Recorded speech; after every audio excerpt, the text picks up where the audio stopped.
अस्सलाम वालेकुम। प्रोफेसर रिफ़त नजीब, मैंने पाकिस्तान से अपनी MBBS किया था। फिर उसके बाद अपनी ट्रेनिंग यहाँ पे पाकिस्तान में करने के बाद फिर UK गई थी। तो वहाँ से UK, आयरलैंड, सऊदी अरेबिया, फिर गल्फ़ कंट्रीज़ में जिस तरह से कुवैत में काम किया, फिर बहरीन में काम किया और पाकिस्तान में वापस आ गई थी। तो मैंने देखा है कि मैंने ना जितना भी काम किया, मेरे सबसे ज़्यादा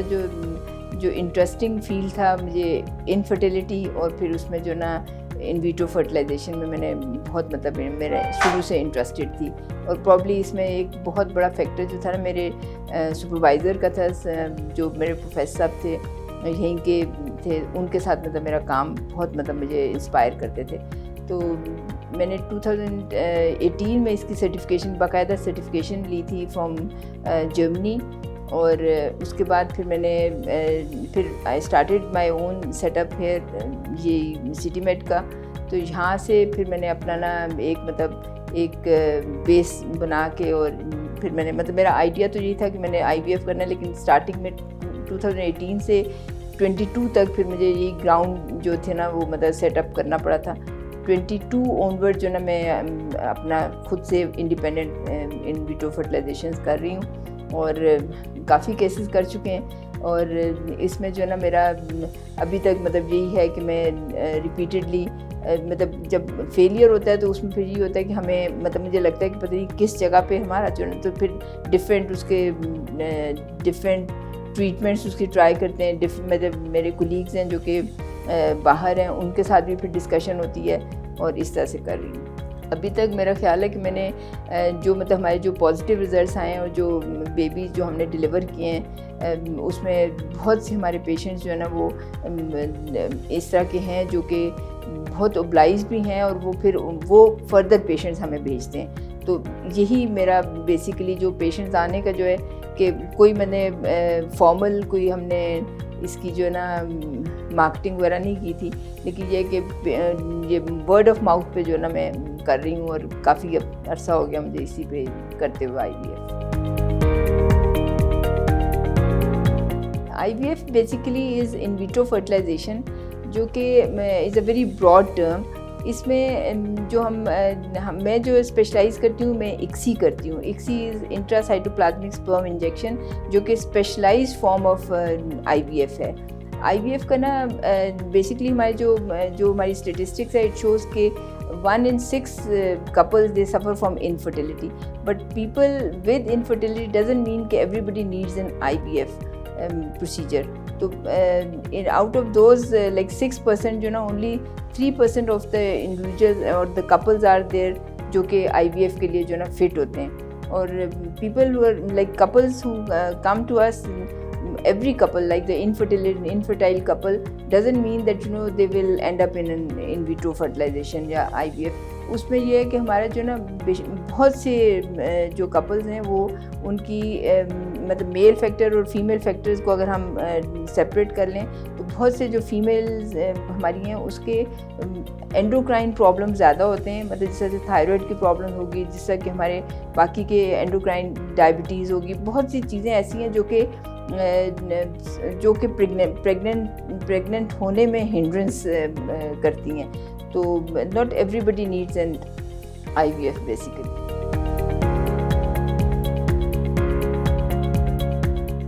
जो इनफर्टिलिटी है मतलब in every setup basically either there are male factors और फीमेल फैक्टर्स, और समटाइम इट हैपन्स के both in the couple both males and females they have got their problems, तो जिसकी वजह से जो ना they end up in being infertile। तो infertility में हमेशा हम जो ना जब हम investigations are the key basically milestone, कि जब तक हम investigate नहीं करते हैं तो we don't really come across के what is the reason behind or what is the underlying condition। there are certain conditions जो कि they are treatable, और there are certain conditions जो कि हम ना उसको सर्जिकली या हमारी जो है ना मेडिकेशन से या सप्लीमेंटेशन से ही ठीक हो जाती है, और people they do conceive without any procedure। जब हम IVF के लिए किसी को सब्जेक्ट करते हैं तो इट इज़ अ प्रोसीजर जो कि इट्स नॉट लाइक मतलब इट्स अ टीम वर्क, जिसमें हमारे एम्ब्रॉयलॉजिस्ट आर लाइक द कॉर्नरस्टोन, हमारे जो एंड्रोलॉजिस्ट हैं वो दे आर अनदर वन, जो कि ये दीज आर ऑल सपोर्टिंग। फिर हमारे theatres are since they are involve, हमारे anaesthetist they come into action. तो बहुत से जो ऐसे लोग हैं जो कि हमारे ना, जो कि बिहाइंड द सीन्स हैं, जो कि पता नहीं चलता है कि लोगों का लाइक कपल्स का ख्याल होता है कि सिर्फ एक गायनोकोलॉजिस्ट ने ये किया, लेकिन मैंने देखा है कि इसमें team work is so important कि जितना अच्छी हमारी जितनी एक्सपीरियंस टीम होती है उतने हमारे रिजल्ट्स जो है ना दे आर बीइंग अफेक्टेड। तो हम जब भी IVF करते हैं तो हम हमेशा अपने कपल्स को बहुत अच्छा मतलब करना चाहिए, और मैं करती भी हूँ, बहुत अच्छी काउंसलिंग दे, मतलब कपल्स की बहुत अच्छी काउंसलिंग होनी चाहिए। क्योंकि अगर हम उनको सिर्फ पॉजिटिव उसमें रखते हैं ना, तो ये दिस इज़ समथिंग कि जो कि हमने later on we have felt के जब कोई नेगेटिव उनका रिजल्ट आता है ना, तो फिर वो it's a shock for the couple, for the family, for everyone around really. तो इसमें जब भी हम किसी को इनफर्टिलिटी के लिए, और जब भी हम किसी को कहते हैं कि अच्छा ठीक है okay they are going for in vitro fertilisation या स्पेशलाइज्ड टेक्निक्स, तो उनमें फिर हमेशा उनको पहले से उनको ना ये काउंसल करके हम लेके आते हैं, because this is a very expensive treatment. ये मतलब ऐसी ट्रीटमेंट नहीं है जो कि फ्यू थाउजेंड, जिसमें मतलब इसमें लैक्स की हम बात करते हैं, और इसमें जो ना फिर पेशेंट्स का बहुत मतलब मैंने आई रिमेंबर कि आई गॉट कपल्स जिसमें कि ना उन्होंने अपनी ज़मीनें बेच के और अपनी मतलब जिस तरह से ज्वेलरी बेच के ख्वातीन आती हैं कि जी हमने IVF करवाना है। तो इसलिए ना मतलब only few couples are the one जो कि जिनको बेनिफिट होता है। नॉट एवरीबडी गेट्स जो the take home baby rate is not like very high, क्योंकि कोई 100% गारंटी नहीं होती है कि जो भी IVF करवाएगा तो will and up in having a baby. तो इसलिए हमें ना ये पहले से पता होता है, पता करना चाहिए, और हम अपने पेशेंट को ये चीज़ एक्सप्लेन कर देते हैं। जो IVF का जो प्रोसीजर होता है ना, उसमें it involve basically different steps. जो फर्स्ट स्टेप है कि we go for suppression of the female partner. तो जब हम सुप्रेशन में ये होता है कि हम ओवरीज को ना बेसिकली हम सुप्रेस कर देते हैं बाय मेडिकेशंस, और उसके बाद हमने ना वो that is like it's a phase 21 days तक हमने करना होता है, 28 डेज़, इट डिपेंड्स। और उसके बाद फिर हम जो ना नेक्स्ट जो फेज़ स्टार्ट करते हैं ना, दैट इज़ स्टिमुलेशन का। तो stimulation basically we start stimulation of the ovaries, और उसके लिए फिर हमें जो ना इंजेक्टेबल्स यूज़ करना होता है। वो मतलब हमारे पास डिफरेंट मेडिसिन्स हैं, मेडिकेशंस हैं, ओरल मेडिकेशंस हैं, इंजेक्टेबल्स हैं, और वो डिफरेंट डोजेज़ में, और depending upon the individual weight और उसके जो ना हार्मोन्स लेवल, उस पर फिर हमने वो उनको लगाना होता है, इंजेक्शन लगाने। फिर it takes like 10 to 14 days, और तब हमें ना we are prepared to obtain the ovas. अब आपको पता है कि हमें बहुत से इंडिविजुअल्स में हमें इस तरह से होता है कि हम वही डोज यूज़ कर रहे होते हैं, वही मेडिकेशन यूज़ कर रहे होते हैं, लेकिन in certain individuals, certain females हम उनको ओवास हमें मिल जाए, मतलब हमें लगता है कि फॉलिकल्स बन गए, लेकिन हमें एक जब हम प्रोसीजर करते हैं ओवम पिकअप का, तो हमें ना none of the follicles they contain the ova. तो उसमें फिर ये होता है एक कंडीशन है एम्प्टी फॉलिकल सिंड्रोम। तो वो हम पहले से ना पेशेंट्स को यूजुअली मैं बता देती हूँ पेशेंट्स को कि इस तरह से भी हो सकता है, कि मतलब इट्स नॉट नेसेसरी कि आपको स्कैन पे अगर फॉलिकल्स नज़र आ रहे हैं तो दैट मीन्स कि definitely these are the eggs. तो जब वंस ये जो प्रोसीजर है ना, जो ओवम पिकअप का जो प्रोसीजर होता है, इसका ये this is a turning point basically. तो इसमें हम जो ना फिर पता करते हैं कि अच्छा ठीक है कितने ओवास वी हैव एक्सट्रैक्टेड आउट, और फिर उन ओवास को हमने मिक्स करना होता है विद द स्पर्म्स, और फिर हमारे जो ना एम्ब्रियो फॉर्मेशन स्टार्ट होती है। जो embryo it takes like 3 to 5 days कि हमारे डिपेंडिंग अपॉन कि what is the grade of the embryos जो कि फॉर्म होते हैं, और फिर हम जो ना उन एम्ब्रियोज को फ्रीज़ कर देते हैं। फिर इस ज़रूरी नहीं है कि हम उसी साइकिल में जो ना एम्ब्रियो जो ना उसको री इम्प्लांट कर दें। द इम्प्लांटेशन हम उसी साइकिल में नहीं करते। यूजुअली इट डिपेंड्स के to keep these embryos frozen for certain period of time, और फिर उसके बाद हम फिर दोबारा से फ्रेश स्टार्ट लेते हैं और उसमें हम जो ना फीमेल्स को फिर प्रिपेयर करते हैं, एंडोमेट्रियल लाइनिंग को प्रिपेयर करते हैं। अब इस दफ़ा इस स्टेज पे जो ना हमने इस स्टेप में हमने एंडोमेट्रियल लाइनिंग प्रिपेयर करनी होती है। We don't really touch the ovaries और एनीथिंग और एनी अदर ऑर्गन। तो इसमें जब हम लाइनिंग प्रिपेयर हो जाती है तो उसमें फिर हमने जो ना एक स्पेसिफिक लेवल जब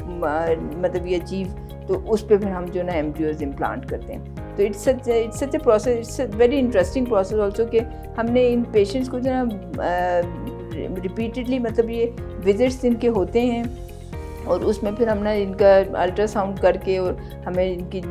डिफरेंट हम हार्मोनल लेवल्स करके तो हम इनको फॉलो कर रहे होते हैं। और फिर वन फाइन मॉर्निंग की जब हमारी एम्ब्रियोज ट्रांसफ़र कर देते हैं हम, तो फिर उसके बाद अगेन वी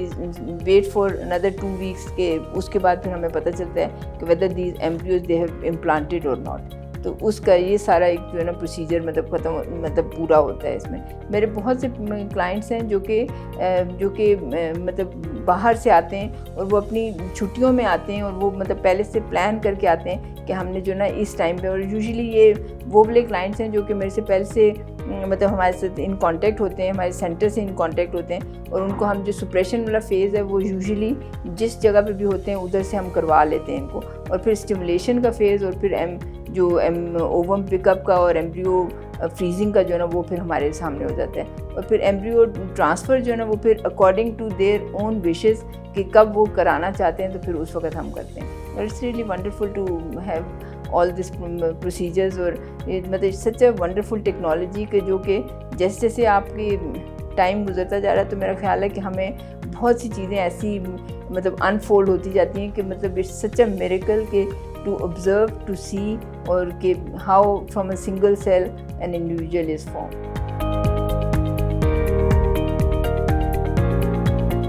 जो ICSI जो है ना is one of the it's a specialised form of IVF। ICSI मतलब यूजुअली हम वहाँ पे करते हैं कि एक तो ये कि इसके लिए जो ना हमारे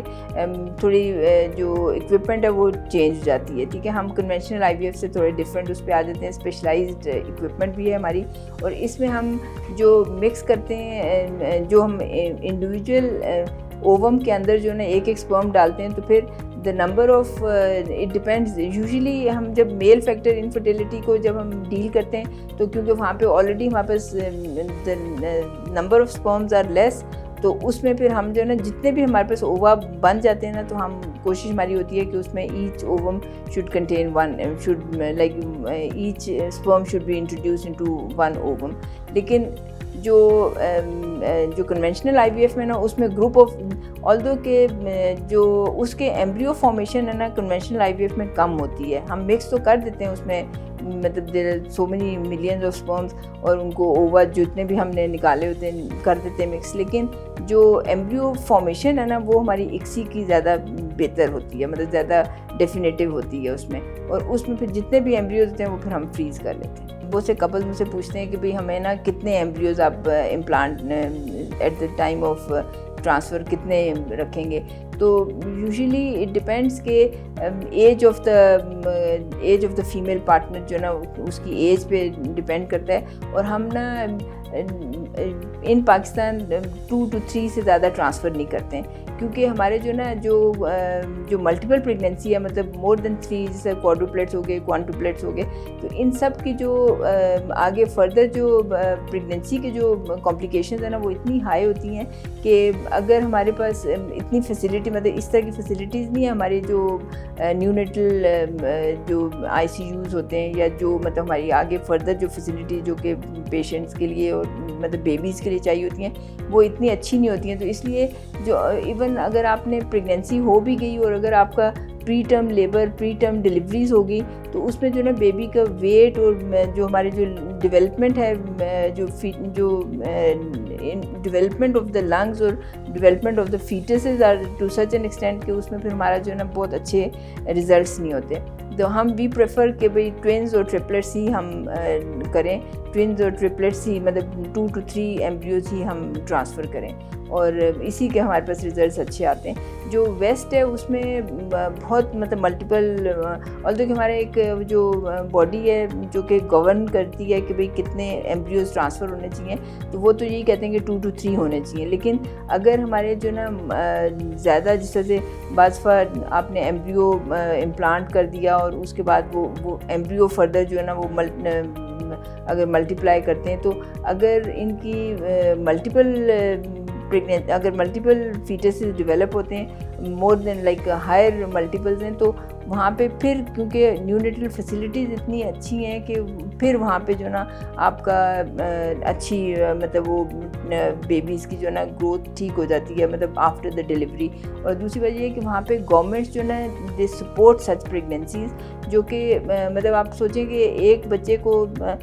बच्चे का जो खर्चा है उसके, और अगर आप मतलब 5 या 6 बच्चों का खर्चा जो है ना वो, और देयर एंड देन पेरेंट्स को फ़ौरन अगर करना पड़ता है तो कितना मुश्किल होता होगा। तो हमारे यहाँ तो जो है ना मतलब ट्विंस को, ट्रिपलेट्स को ही मैनेज करना, पूरी फैमिली अगर इन्वॉल्व नहीं होती है तो मतलब इट्स रियली डिफ़िकल्ट टास्क। और ये मतलब मेरा पर्सनल एक्सपीरियंस भी है कि आपको पता है कि बच्चे अगर मतलब एक बच्चे को संभालना और एक से ज़्यादा मतलब न्यू बॉर्न्स को संभालना जो है इट्स अ टफ़ जॉब। तो ये तो है कि हमें ना मतलब ट्विंस अच्छे लगते हैं कि मतलब हम समझते हैं कि अच्छा ठीक है IVF कर लें और मल्टीपल हमारे पास एक ही वक्त में आ जाएं, लेकिन फिर ज़्यादा जो इन्फेंट्स जो मतलब जो हमारे जो न्यूनेट्स हैं उनको फिर संभालने का जो ना काफ़ी ज़्यादा मुश्किल होता है। मतलब मैटरनल हेल्थ, फैमिली की हेल्थ, पूरे जो ना एक सिस्टम हमारा जो ना इन्वॉल्व होता है। तो इसलिए आई वुड से कि मैं तो स्टिक करती हूँ कि 2 to 3 एम्ब्रियोज ही ट्रांसफ़र हों और उन्हीं को लेके हम चलें।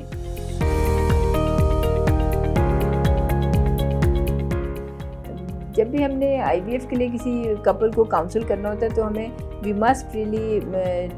टॉक अबाउट द कॉम्प्लिकेशंस, जो बहुत मेजर कॉम्प्लिकेशन है, जो बहुत मतलब जिसका we should always be looking for such complication is के जो कि ओवेरियन हाइपर स्टिमुलेशन हो सकती है। तो उसमें क्या होता है कि मतलब which individual is going to have this hyperstimulation you cannot predict unless and until except कि you have to keep on monitoring the cycle। तो उसमें जो जब ओवेरियन हाइपरस्टिमुलेशन होती है तो that becomes a medical emergency basically, और उसमें हमने ना उसको फिर instead of getting the eggs या ओवाज, उसमें फिर हमारा जो ना ओवेरियन सिस्ट बन जाती हैं, और जो कि फिर उसको जो ना हमने कंजर्वेटिव मैनेज करना होता है। तो फिर उसको हम फिर we just call it off कि भाई इसमें हम जो ना इसको नहीं, मतलब ovas we can not pick up the ova in this individual. तो एक ये कॉम्प्लिकेशन, और दूसरा ये कि जब हम ओवम पिकअप करते हैं तो उसमें भी हम जो ना, because this is a procedure के it's done in the operating theatre और it's done under some sort of anaesthesia. तो आपको हम जब ओवम पिकअप करते हैं तो उसमें ज़ाहिर है हम सॉर्ट ऑफ ब्लाइंड प्रोसीजर, जिसमें कि हम अल्ट्रासाउंड गाइडेड ज़रूर होता है लेकिन needle is going inside the body, तो उसमें हम जो ना किसी मेजर वेसल को भी हिट कर सकते हैं या किसी ऑर्गन को भी हिट कर सकते हैं। तो वो दैट इज़ वन कॉम्प्लिकेशन जो कि we should always be aware of. और इसमें फिर आपकी ना एक्सपर्टीज़ बेसिकली कि मतलब कितना एक्सपर्ट है करने वाला जो है। तो इस तरह की चीज़ें जो कि हम पहले से करके, और मतलब we are always aware of it. और फिर आपकी बहुत अच्छी टीम होनी चाहिए, मतलब team comprising of an embryologist, an andrologist,